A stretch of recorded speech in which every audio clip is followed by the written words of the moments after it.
انما المؤمنون الذين اذا ذكر الله وجلت قلوبهم واذا تليت عليهم آياته زادتهم ایمانا وعلى ربهم يتوكلون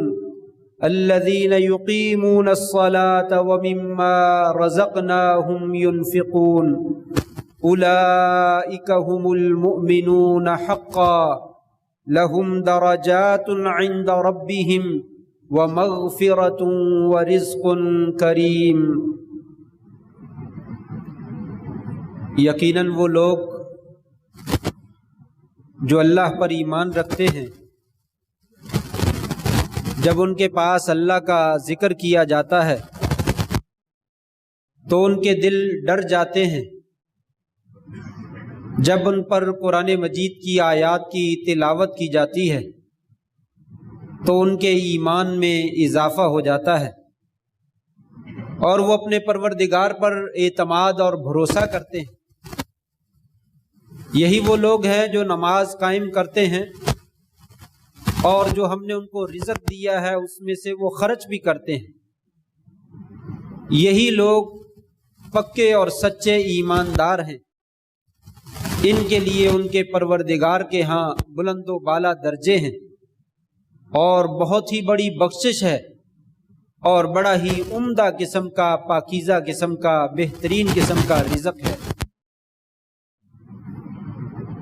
محترم دوستو، بزرگوں، بھائیوں، جب کسی انسان کے پاس اس کا کوئی قریبی، کوئی چہیتا پردیس سے مدت مدید کے بعد گھر واپس آتا ہے تو گھر والوں کے جذبات عجیب و غریب قسم کے ہوتے ہیں۔ عمومی طور پر ایسے بندے کا سامنا کرنے کے لیے اس کے رشتہ دار، دوست، احباب، جاننے والے، نہ جاننے والے، ان کی تین قسمیں ہم بنا سکتے ہیں۔ کچھ لوگ ایسے ہوتے ہیں جن کے ان کے ماں باپ بھی شامل ہیں، بہن بھائی بھی شامل ہیں اور قریبی دوست احباب بھی شامل ہیں،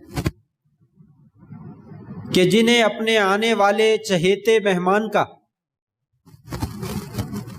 بہت ہی زیادہ محبت اور لگاؤ اور لگن ہوتا ہے۔ وہ اپنے تمام کام کاج اور اپنی تمام مصروفیات چھوڑ کر اپنے آنے والے پردیسی مہمان کا اپنی ہمت کے مطابق، بلکہ ہمت سے بھی بڑھ کر بہترین قسم کا استقبال کرتے ہیں۔ گھر کی صفائی ستھرائی اور اس کے لیے اعلیٰ قسم کے کھانے کا انتظام اور اس کی ٹیبل پہ اس کی ضروریات کی چیزیں، اور گھر میں کلی اور روغن اور پینٹ، دروازے کے باہر پانی کا چھڑکاؤ اور صفائی، اور اسٹیشن پر یا ایئرپورٹ پر جا کر اس کا استقبال کرنا،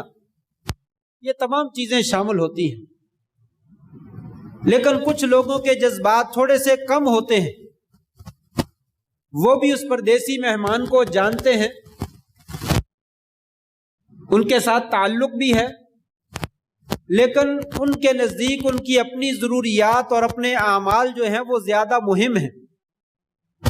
لہٰذا وہ اپنے کام کاج میں مشغول رہتے ہیں۔ جب وہ مہمان گھر میں آ جاتا ہے، کبھی فرصت ملے تو گھر میں جا کے زیارت کر لی، نہ فرصت ملی تو ٹیلی فون پہ رابطہ کر کے حال چال پوچھ لیا اور خیریت دریافت کر لی۔ لیکن کچھ لوگ ایسے ہوتے ہیں، ان کا مہمان سے کوئی تعلق نہیں ہوتا، نہ ان کو ان کے آنے کی خبر ہوتی ہے، نہ اس کے جانے کی خبر ہوتی ہے، نہ وہ ٹیلی فون پہ حال چال دریافت کرتے ہیں، نہ زیارت کے لیے جاتے ہیں، نہ استقبال کے لیے جاتے ہیں۔ ان کو اس سے کوئی غرض نہیں، وہ اپنے ہی کام کاج میں جو ہے وہ مشغول رہتے ہیں۔ یہ عمومی طور پر اور بھی قسمیں بنائی جا سکتی ہیں، لیکن عام طور پہ خلاصتاً یہ تین بڑی قسمیں لوگوں کی موجود ہیں۔ جب کوئی مہمان آتا ہے تو انسان اس طرح کا اس کے ساتھ سلوک کرتے ہیں۔ ابھی چند گنتی کے دنوں کے بعد ہمارے پاس اللہ تبارک و تعالیٰ کا بہترین مہمان، عالی شان اور عالی المرتبت اور عظیم الشان مہمان، وہ ہمارے ہاں نمودار ہونے والا ہے، ہمارے پاس آنے والا ہے، ہمارے ایئرپورٹ پر اس کی فلائٹ جو ہے وہ اترنے والی ہے، اور یہ وہ عظیم مہمان ہے جس کو اللہ تبارک و تعالیٰ نے خود عظیم کہا ہے اور اسے بڑی شان و شوکت اور بڑی عظمت عطا کر رکھی ہے۔ اس کے چاہنے والے اور نہ چاہنے والے، ان کی بھی لوگوں کی بہت ساری قسمیں ہیں۔ کون اس کا استقبال کرتا ہے، کون استقبال نہیں کرتا، کون فون پہ حال چال پوچھتا ہے، یہ لوگوں کی مختلف قسمیں جو ہے وہ موجود ہیں، اور اپنا اپنا تعلق جتنا جتنا پایا جاتا ہے اسی کے اعتبار سے جو ہے وہ استقبال کریں گے۔ کچھ لوگوں کا تعلق بہت گہرا ہے اور بہت شدید وہ محبت کرتے ہیں، یقیناً وہ اپنے بیٹے کی طرح، اپنے باپ کی طرح، اپنی والدہ کی طرح اپنے تمام کام کاج چھوڑ کر، اپنی تمام مصروفیات چھوڑ کر ایئرپورٹ پر پہنچ کر اس کا استقبال کرتے ہیں۔ جب وہ گیٹ سے باہر آ رہا ہوتا ہے تو گھر والے اگر کوئی اہم فون بھی آ جائے تو فون بھی بند کر دیتے ہیں۔ ابھی میرا بیٹا جو ہے وہ پردیس سے بڑی لمبی مدت کے بعد آ رہا ہے، میں نے اس کا استقبال کرنا ہے۔ پیچھے سے کوئی آوازیں دیں، سائڈ پہ کوئی لڑائی جھگڑا ہو جائے، گھر والے اس کی طرف توجہ نہیں کرتے بلکہ اپنے مہمان کی جانب توجہ کرتے ہیں۔ کتنے ہی خوش نصیب ایسے ہیں جو آنے والا مہینہ بابرکت مہینہ ہے، اس کا استقبال اسی طریقے سے کرتے ہیں۔ ان کے جذبات بڑے عجیب و غریب قسم کے ہوتے ہیں، ان کی خوشی دیدنی ہوتی ہے، خوشی کی وجہ سے ان کی آنکھوں سے آنسو جاری ہو جاتے ہیں۔ یہ بابرکت مہینہ پتہ نہیں دوبارہ ملنا ہے یا نہیں ملنا، اس وقت ہمارے پاس آ رہا ہے۔ اپنے تمام کام کاج چھوڑ دیجئے، اس کی جانب لپک کر اس کا استقبال کیجئے، اس کو سنبھالیے اور اس کی خدمت کیجئے۔ اور سلف صالحین کی ایک جماعت کے بارے میں آتا ہے، 6 مہینے اللہ تبارک و تعالیٰ سے دعا مانگا کرتے تھے، یا اللہ ہمیں رمضان المبارک کا مہینہ جو ہے وہ عطا فرما، ہمیں اس کا استقبال کرنے کی توفیق عطا فرما، اسے ہمارے پاس آنے کی اور ہم کو اس سے ملنے کی توفیق عطا فرما۔ اور جب وہ مل جاتا تو پھر باقی سال کے 6 مہینے اس دعا میں گزار دیتے، یا اللہ یہ مہمان ہم سے جو رخصت ہو کر گیا ہے، یہ خوش ہو کر گیا ہو، یہ راضی ہو جائے، اور اس کو بھیجنے والا جو ہے وہ ہم سے راضی ہو جائے، یا اللہ ہم نے جو محنتیں کی ہیں اس کو قبول فرما لے۔ 6 مہینے وہ دعائیں مانگتے رہتے، یا اللہ جو ہم نے مہمان کا احترام کیا ہے اس کو قبول فرما لے۔ یہ ان کے جذبات ہوتے ہیں، وہ اپنے تمام کام کاج چھوڑ دیتے ہیں، اپنی ضروریات چھوڑ دیتے ہیں، اپنی تمام مصروفیات کو طے بالا کر کے ایک طرف رکھ دیتے ہیں اور اپنے مہمان کا اکرام کرتے ہیں، اسی طریقے سے جیسے پردیس سے لمبی مدت کے بعد ان کا بیٹا آیا، ان کی بیٹی آئی ہو، ان کا والد آیا ہو، ان کی والدہ آئی ہو، اس طریقے سے اس کا احترام کرتے ہیں، اس کا اکرام کرتے ہیں۔ اور وہ کیوں نہ کریں؟ اس لیے کہ اللہ تبارک و تعالیٰ نے فرمایا ہے، یہ ایسا عظیم الشان مہینہ ہے جس میں جہنم کے دروازے سارے کے سارے بند کر دیتا ہوں، جس میں جنت کے دروازے سارے کے سارے میں کھول دیتا ہوں، اور سرکش قسم کے شیاطین جو ہیں ان کو جکڑ دیا جاتا ہے، پابندے سلاسل کر دیا جاتا ہے۔ نیکیوں کا اور حسن اخلاق کا اور اچھے معاملات کا اور اچھے اعمال کا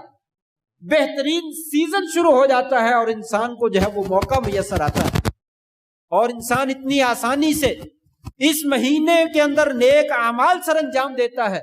کہ کسی اور مہینے میں جو ہے وہ سر انجام نہیں دے پاتا ہے۔ اللہ کریم ہر رات میں لوگوں کو جہنم کی آگ سے آزاد فرماتے ہیں اور جنت کے داخلے کا ٹکٹ دیتے ہیں، اور پھر یہ نیک لوگ جن کا اس مہینے سے بڑا گہرا تعلق ہوتا ہے، وہ اس لیے بھی اس مہینے کو غنیمت جانتے ہیں، معلوم نہیں آئندہ سال دوبارہ یہ مہمان ہمارے پاس آئے گا یا نہیں آئے گا۔ وہ جانتے ہیں کتنے ہی ہمارے بزرگ، کتنے ہی ہمارے رشتہ دار، کتنے ہی ہمارے والدین، کتنے ہی ہمارے علماء، ہمارے مشائخ اساتذہ، ہمارے خطیب، ہمارے شیخ الحدیث مولانا محمد یونس رحمہ اللہ رحمتاً واسعہ، کتنے ہی ہمارے ایسے مہمان وہ ہمارا ساتھ چھوڑ کر چلے گئے۔ انہیں یہ آج آنے والا مہمان جو ہے وہ میسر نہیں ہوگا۔ ہمیں بھی ایسے ہی آئندہ آنے والے سال کے اندر رمضان کا مہینہ دوبارہ میسر ہوگا یا نہیں ہوگا یہ معلوم نہیں ہے، اس لیے وہ غنیمت جانتے ہیں اور اپنی مشغولیات کو چھوڑ کر اس مہینے کا استقبال کرتے ہیں اور اس کا اکرام اور اس کا احترام کرنے کی کوشش کرتے ہیں۔ اور کچھ لوگ، ان کی اور بھی قسمیں موجود ہیں، ان کا تعلق اس رمضان کے ساتھ اتنا ہوتا ہے، یہ مہینہ شہر العقل ہے، شہر الطعام ہے،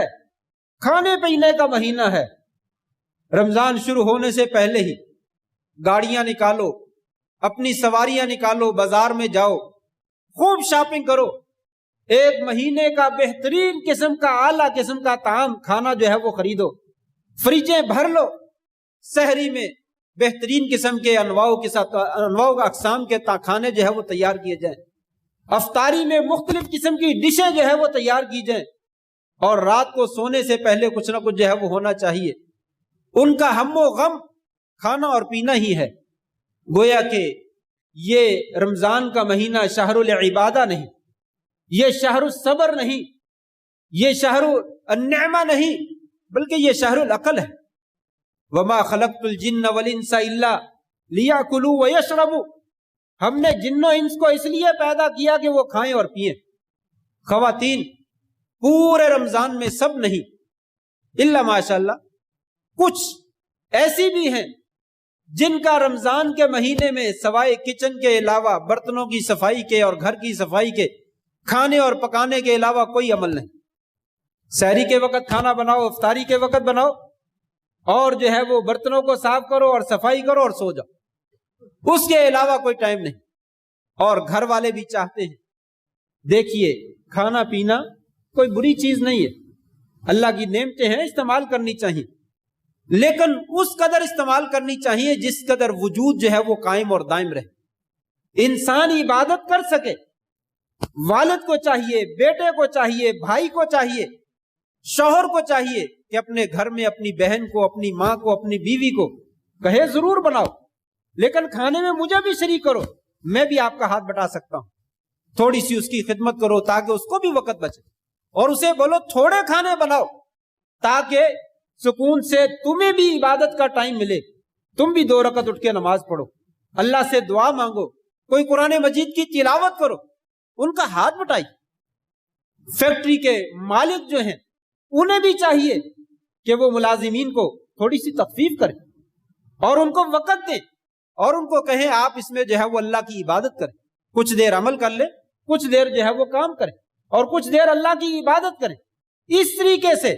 اس کو شہر العبادہ بنایا جائے، نہ کہ اس کو شہر العقل اور شہر الطعام جو ہے وہ بنا دیا جائے۔ سحری کے وقت خوب کھاؤ، اور فجر کی نماز اول تو اب اٹھا نہیں جاتا، مسجد میں نماز چلی گئی، اور اگر مسجد میں آ بھی گیا منہ کے اوپر بار بار ہاتھ رکھتا ہے اور آنکھیں بند ہوتی ہیں، مولوی صاحب لمبی نماز پڑھاتے، پتہ ہے رات کو بھی عبادت کر کے تھکے ہوئے ہیں، اس وقت بھی تھکے ہوئے ہیں، نماز کیا پڑھنی ہے؟ قل واللہ احد انا اعطیناک الکوثر پڑھو، جلدی سے نماز ختم کر دو۔ اور فجر میں عموماً قراء حضرات بھی چھوٹی چھوٹی صورتیں پڑھتے ہیں تاکہ نمازی پریشان نہ ہو جائے، ناراض نہ ہو جائے۔ کہا نہیں، یہ تو شہر العبادہ ہے، یہ تو شہر القرآن ہے، یہ تو شہر الصلاۃ ہے، اس میں تو نماز پڑھنی ہے، اس میں تو عبادت کرنی ہے، اس میں تو قرآن مجید کی تلاوت کرنی ہے، اور اس میں ہم چاہتے ہیں کہ معاملات جو ہے وہ مختصر ہو جائیں، اور رات کو تراویح تو پڑھی نہیں جاتی، کھانا کھا لیا ہے، پیٹ بوجھل ہو گیا ہے، اب اٹھا نہیں جاتا، عشاء کی نماز پڑھنے آ گئے تو آگے، نہیں آئے تو وہ بھی گھر میں پڑھ، نہیں، ایسا نہیں۔ یہ بھی کچھ لوگ موجود ہیں جو رمضان کے آنے والے مہینے کا استقبال اس طریقے سے کریں گے، اور کچھ لوگ وہ یہ سمجھتے ہیں کہ یہ شہر العبادہ نہیں، شہر العقل نہیں، بلکہ شہر التجارہ ہے، شہر البزنس ہے۔ یہ تو کاروبار کا سیزن ہے، اس میں کمائی کی جاتی ہے، دن رات ایک کر دو۔ لوگوں کو سامان خریدنے کی اور شاپنگ کرنے کی جو ہے وہ عادت ہے، لہٰذا تم بھی اپنی دکان 24 گھنٹے کھولو، صبح کو 9 بجے کھول دو اور رات کو 12-1 بجے بند کرو، اور پھر تھوڑا سا آرام کر کے پھر صبح کو جو ہے وہ تیاری کر کے کاروبار کے لیے آ جاؤ۔ نہیں، 11 مہینے اللہ تبارک و تعالیٰ نے رزق کمانے کے لیے دیے، 11 مہینے خوب کمائیے۔ رمضان کے مہینے میں مومن کو تو یہ چاہیے وہ کاروبار بند کر دے، وہ چھوڑ دے کہ کوئی بات نہیں 11 مہینے کما لیا، 1 مہینہ نہ کمائیں گے، شوال کے مہینے میں اگلے مہینے میں جا کر اس کی کسر نکال لیں گے، اس مہینے میں کچھ عبادت زیادہ کر لیں۔ لیکن چلو نہ صحیح، اتنا نہیں کر سکتا، اتنا تو کر سکتا ہے کہ انسان کچھ تھوڑا سا وقت کاروبار کا کم کر، 12 گھنٹے ڈیوٹی دیتا ہے 10 گھنٹے دے دے، 10 دیتا ہے 8 گھنٹے دے دے، کچھ گھنٹہ 2 گھنٹے اضافی عبادت کے لیے نکالے۔ اس کو شہر التجارہ اور شہر البزنس نہ بنائے، کاروبار کا سیزن نہ بنائے، اس لیے کہ معلوم نہیں زندگی میں دوبارہ ملنا ہے کہ نہیں ملنا۔ اور یہ مہینہ بخشش کا ہے، مغفرت کا ہے، اللہ تبارک و تعالیٰ سے معافی کا ہے۔ یہ زندگی عارضی ہے، گزر جانے والی ہے، بڑی تیزی کے ساتھ ختم ہو جانے والی ہے۔ 60 سال 70 سال 80 سال اب کس نے دیکھا ہے؟ یہ تو آپ مجھ سے زیادہ مشاہداتی طور پر جانتے ہیں۔ ابھی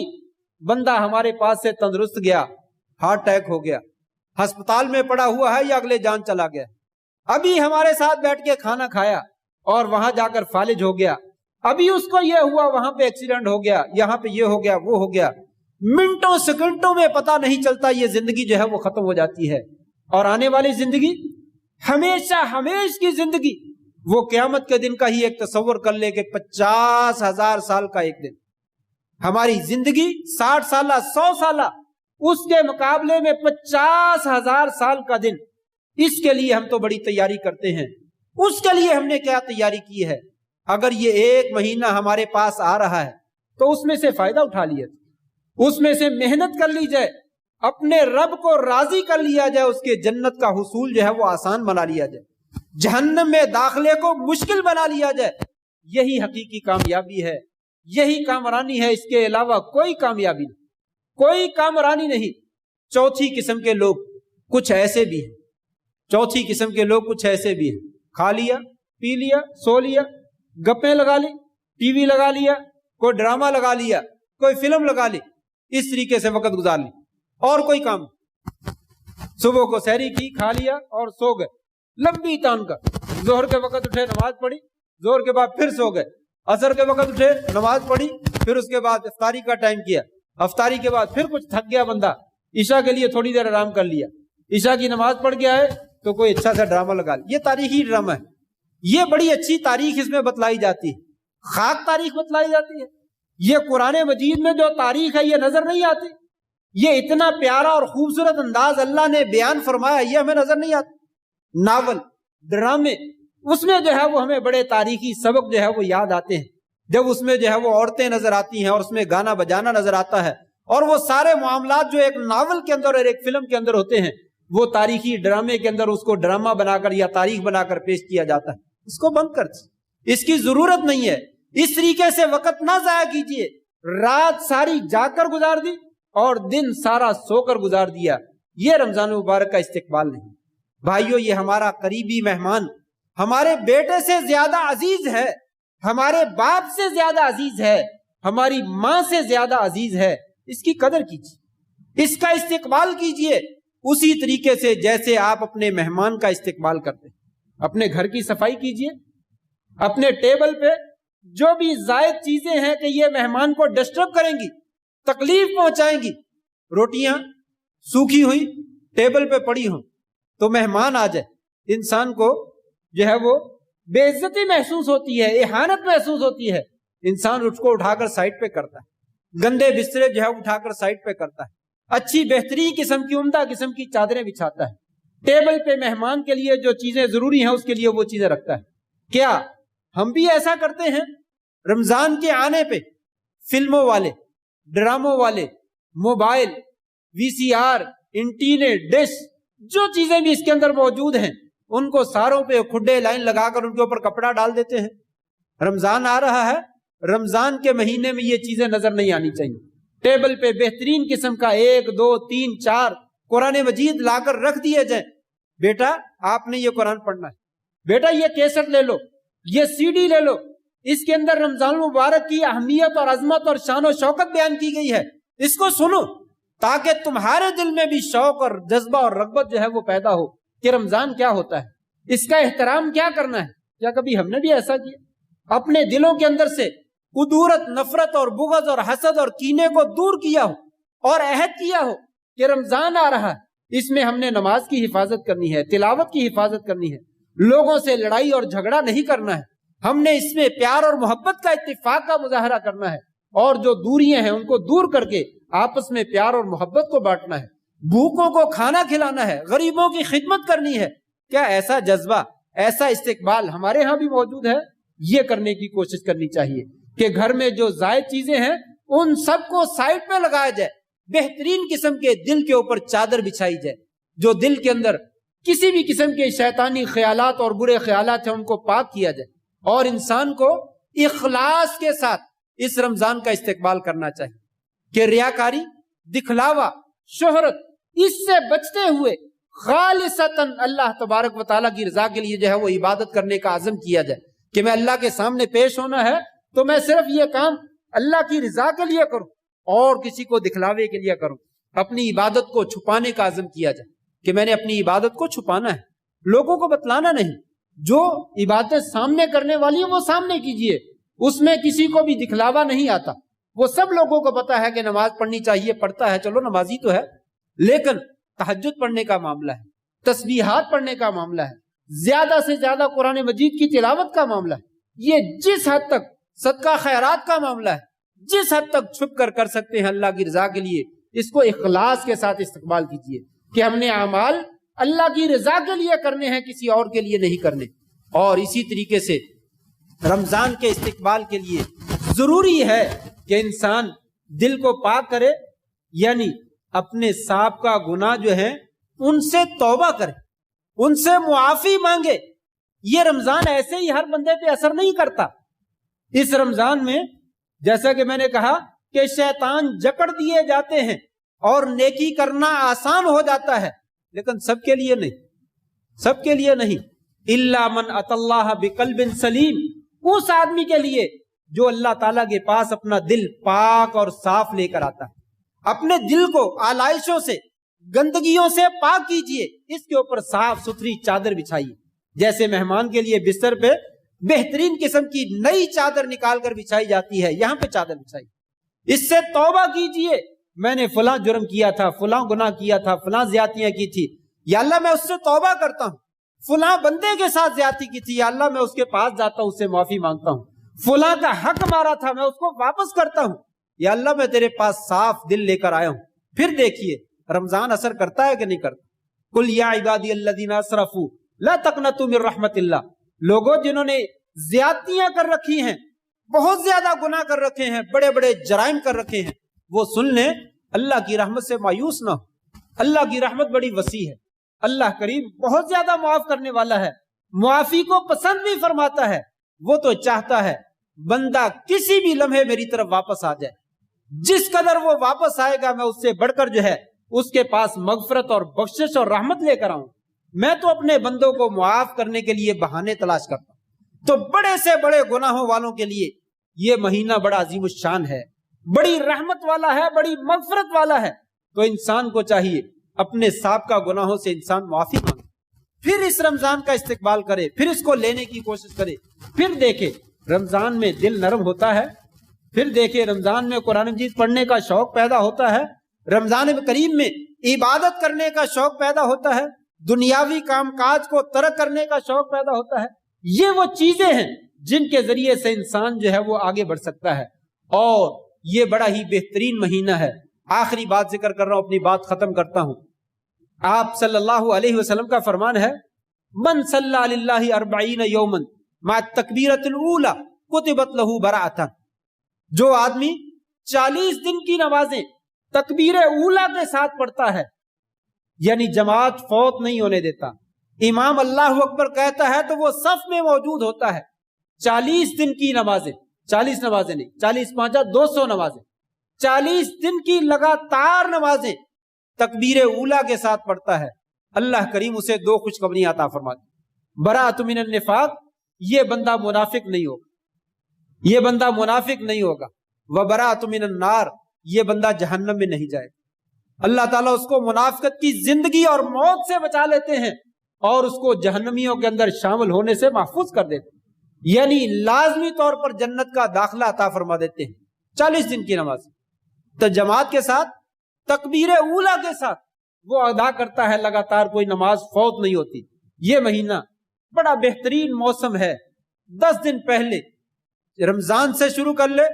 یا 5-6 دن جتنے بھی باقی ابھی شروع کر لے، 5-6 دن عید کے بعد چھٹیاں ہوتی ہیں ان میں کر لے، اور 30 دن رمضان کے مہینے کے ہیں، اس میں 40 دن کی نمازیں جو ہے وہ تکبیر اولا سے پڑھنے کی کوشش کرے، پھر دیکھے